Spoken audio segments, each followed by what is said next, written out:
Assalamualaikum warahmatullahi wabarakatuh.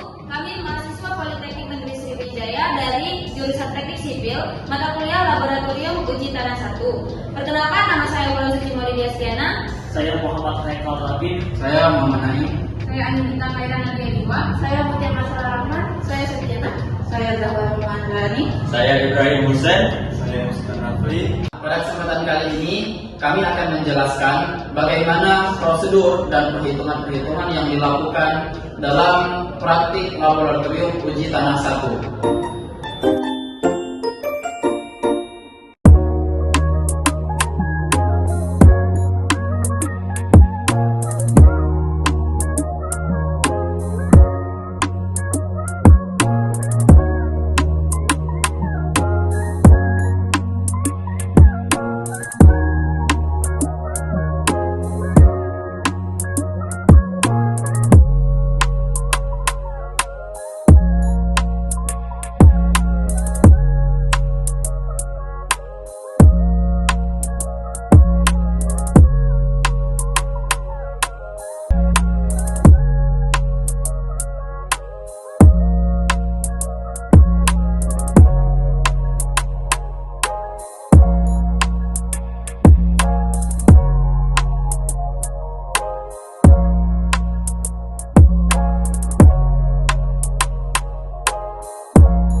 Yang pertama itu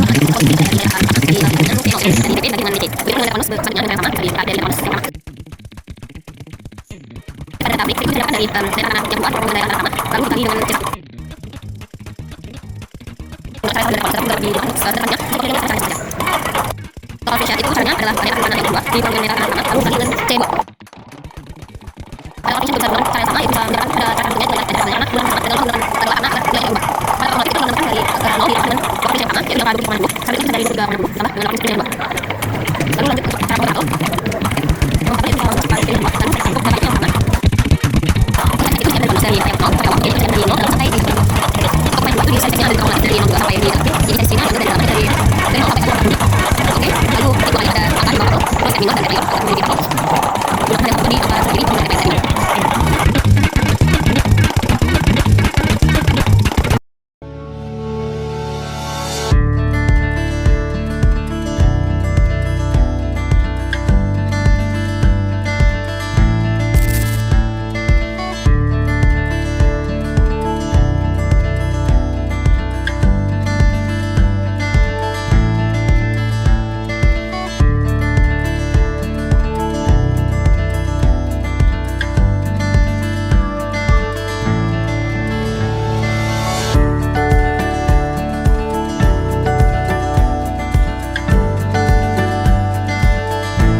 Pemadatan tanah adalah proses memadatkan butiran-butiran tanah dengan cara mekanis.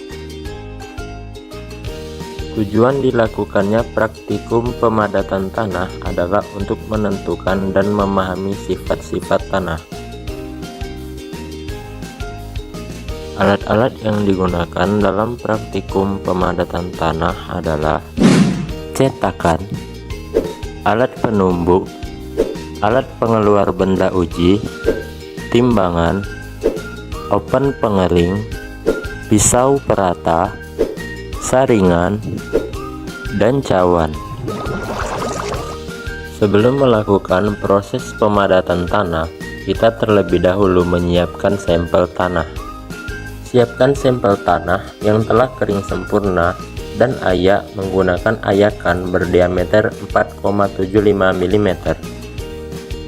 Terus ayak tanah menggunakan ayakan hingga terkumpul tanah yang sudah diayak sebanyak 12,5 kg. Setelah tanah terkumpul, timbang plastik kosong sebagai wadah sampel. Tanah yang telah diayak tadi kemudian dimasukkan ke dalam plastik yang telah ditimbang.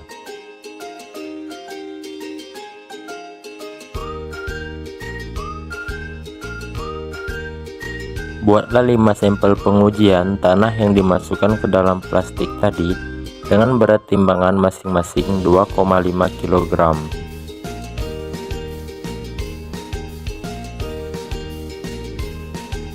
Setelah selesai memasukkan tanah ke dalam plastik sebanyak 5 sampel, tuangkan salah satu sampel ke dalam pan besar.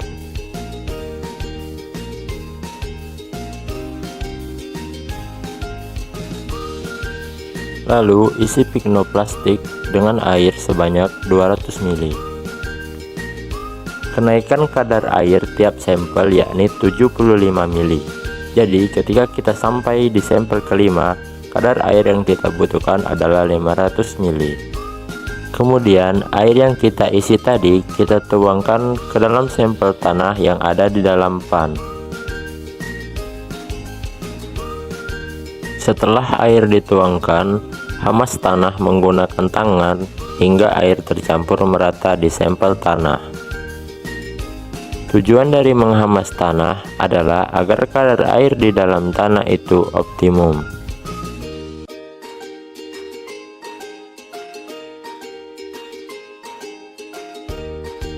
Setelah sekiranya tanah yang telah tercampur air tadi telah merata, masukkan kembali tanah sampel ke dalam plastik.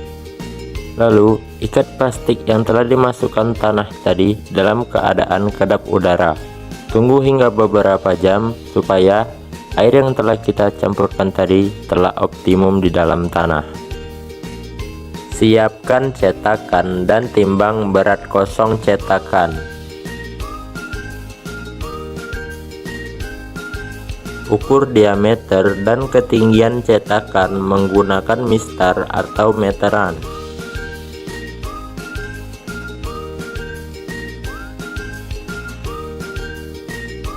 Setelah selesai melakukan pengukuran, olesi cetakan dengan minyak.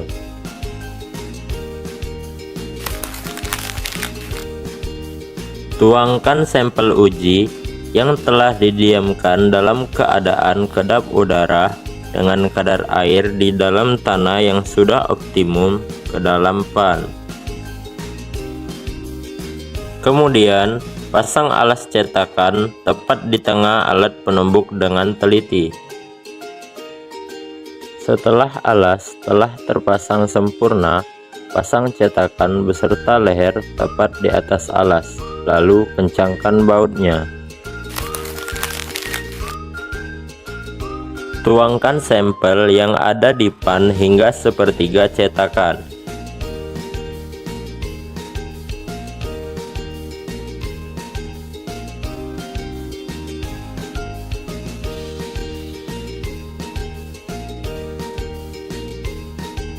Lalu hidupkan mesin penumbuk dengan jumlah tumbukan 25 kali.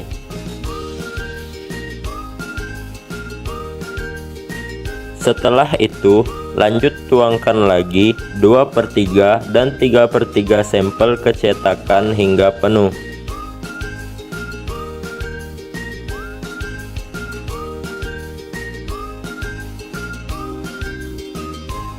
Dan nyalakan lagi mesin penumbuk sebanyak 25 kali. Setelah proses penumbukan selesai, lepaskan cetakan dari mesin penumbuk. Setelah baut dikendorkan, pindahkan alas cetakan dari alat penumbuk.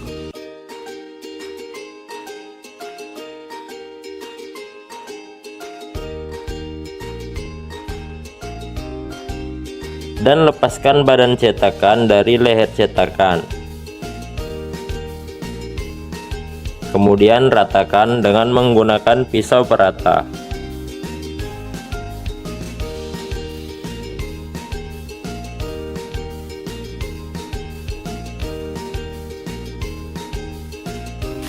Setelah itu, timbang cetakan beserta sampel yang telah diratakan permukaannya tadi. Kemudian, keluarkan sampel yang ada di dalam cetakan dengan menggunakan extruder.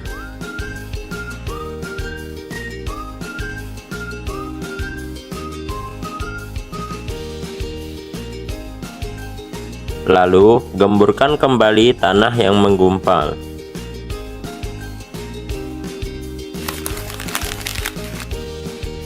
Timbang cawan kadar air dalam keadaan kosong. Kemudian, cawan yang telah ditimbang tadi dimasukkan sampel tanah yang telah dipadatkan sebelumnya. Setelah itu, timbang cawan kadar air berisi sampel yang telah dipadatkan sebelumnya. Kemudian, setelah selesai memadatkan hingga sampel kelima, open kelima sampel yang telah dimasukkan ke dalam cawan kadar air selama 1 hari.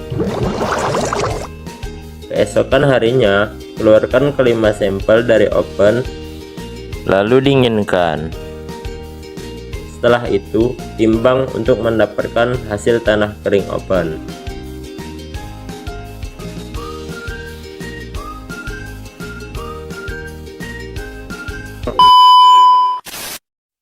Baiklah, setelah melakukan praktikum pengujian pemadatan tanah, tugas kita selanjutnya yakni mengolah data yang kita dapatkan ketika praktikum.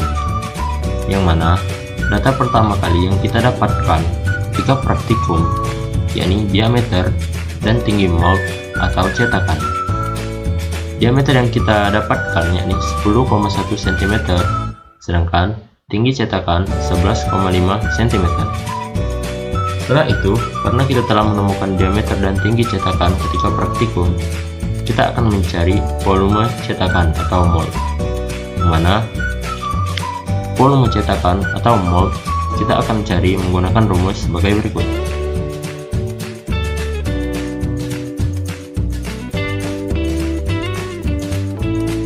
Dari rumus tadi, kita akan mendapatkan nilai volume cetakan yakni 920,895 gram.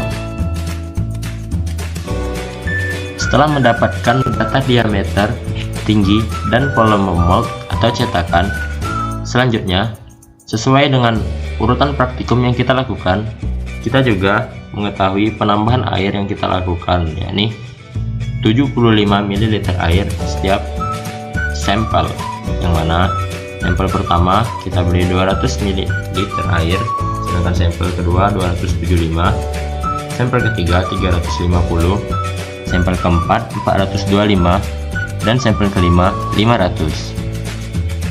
Kemudian setelah penambahan air dari praktikum juga kita akan mengetahui berat mold atau cetakan yang kita timbang. Berat mold atau W1 yakni 1985, yang mana karena kita menggunakan satu cetakan yang sama, jadi 5 sampel yang kita gunakan memiliki berat mold yang sama, yakni 1985. Lalu, setelah kita mendapatkan data berat mold dari praktikum, kita juga mendapatkan data berat mold plus tanah padat atau W2 yang kita timbang setelah melakukan proses pemadatan. Yang mana pada sampel pertama W2 yang kita dapatkan 3480, sampel kedua 3560, sampel ketiga 3730, sampel keempat 3730, dan sampel kelima 3700. Setelah kita mengetahui W2 dari praktikum yang kita lakukan, kita akan mencari berat tanah padat atau W3, yang mana W3 kita dapatkan dari W2 atau berat mold plus tanah padat dikurangi W1 atau berat mold, atau bisa juga menggunakan rumus seperti berikut.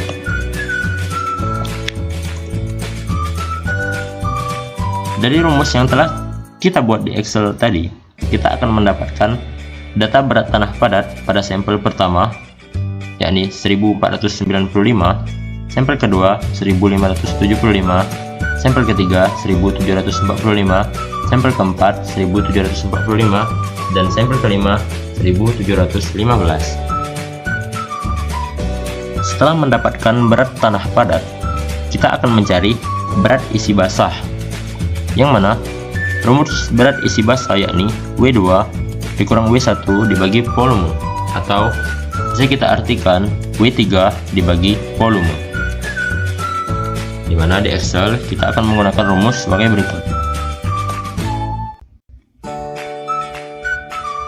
Dari rumus yang telah kita buat tadi, kita akan mendapatkan data 5 sampel atau data berat isi basah dari 5 sampel yang telah kita olah data. Yang mana yang pertama, kita akan mendapatkan data berat isi basah pada sampel pertama yakni 1,623, sampel kedua 1,71, sampel ketiga 1,895, sampel keempat 1,895, dan sampel kelima 1,862.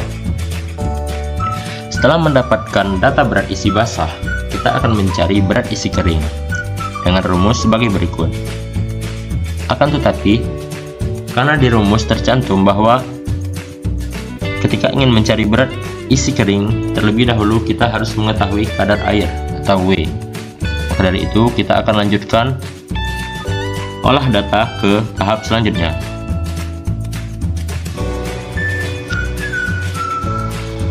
Baiklah, lanjut. Karena berat isi kering tidak dapat kita cari karena belum mengetahui kadar air dari tiap sampel, maka kita lanjut untuk mencari C1, C2, dan C3. Yang mana C1 atau berat cawan kita ketahui dari praktikum atau penimbangan yang kita lakukan. Yang mana pada sampel pertama berat cawannya yakni 14,2 gram, kemudian sampel kedua 15,2 gram, sampel ketiga 15,1 gram, sampel keempat 14,4 gram, dan sampel kelima 15 gram. Kemudian kita juga setelah praktikum mengetahui berat cawan plus tanah basah atau C2 yang kita timbang sebelum melakukan pengopenan.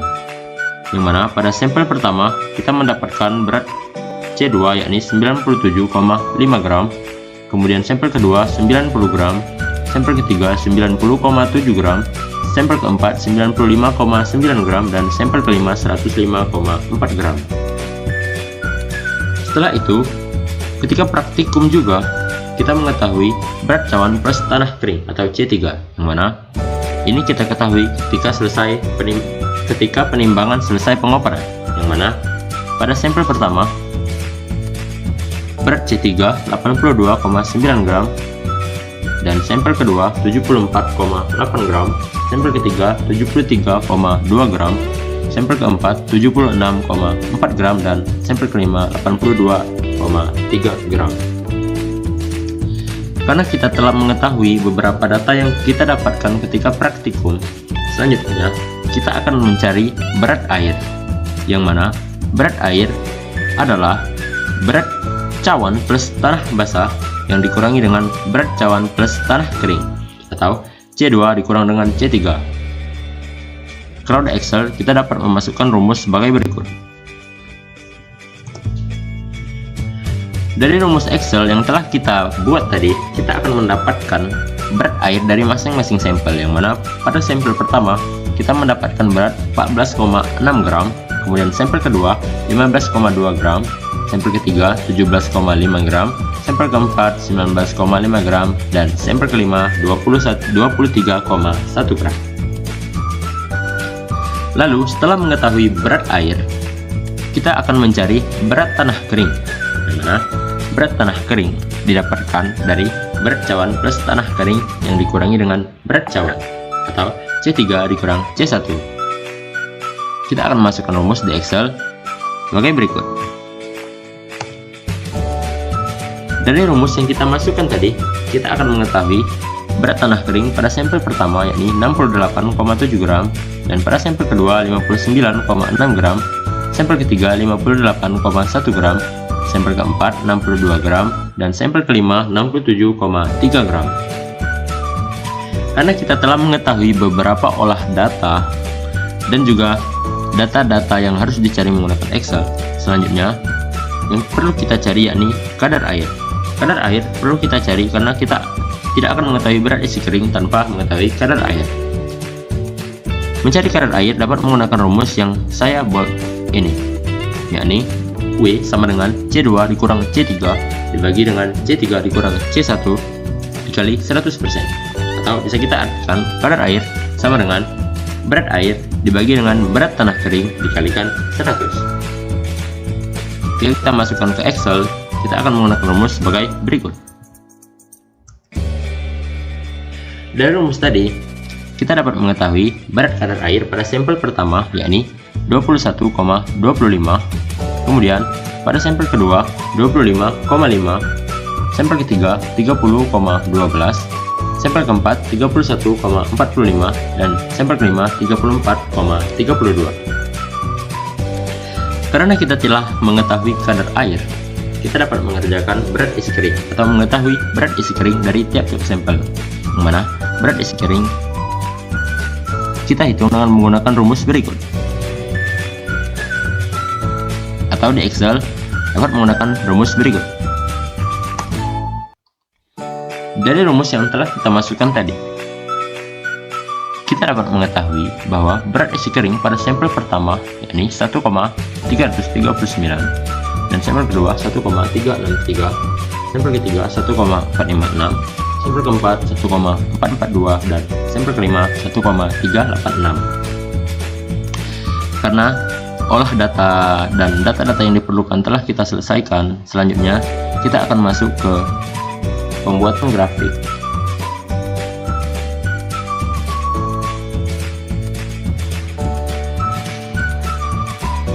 Baiklah, kita lanjut ke tahap selanjutnya, yakni pembuatan grafik. Beberapa data yang diperlukan untuk pembuatan grafik yakni kadar air dan juga berat isi kering, yang mana kita lihat di sini bahwa kadar air akan kita jadikan sebagai sumbu X atau nilai seri X, dan berat isi kering akan menjadi sumbu Y atau nilai seri Y, mana ketika kita tekan OK akan terbentuk grafik seperti ini. Dari grafik ini kita akan mendapatkan nilai Y yakni minus 0,0014x pangkat 2 ditambah 0,0816x ditambah 0,2051. Karena kita telah mendapatkan nilai Y dari grafik yang kita buat tadi, kita dapat mencari W optimum atau nilai W optimum. Nilai W optimum dapat dicari dengan menggunakan rumus sebagai berikut. Dari rumus tadi, kita dapatkan nilai W optimum 29,143 atau 143. Kemudian, karena kita telah mengetahui nilai W optimum, selanjutnya kita dapat mencari dry max atau kadar kering maksimum, yang mana rumus yang kita gunakan adalah sebagai berikut. Dari rumus tadi, kita dapat mengetahui dry max atau kadar kering maksimum yakni sebesar 1,394. Jadi, tadi adalah data terakhir yang kita dapatkan. Dari data terakhir tadi, mungkin sampai sini pengolahan data yang dapat kita lakukan. Terima kasih.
Sekian dari kami. Wassalamualaikum warahmatullahi wabarakatuh.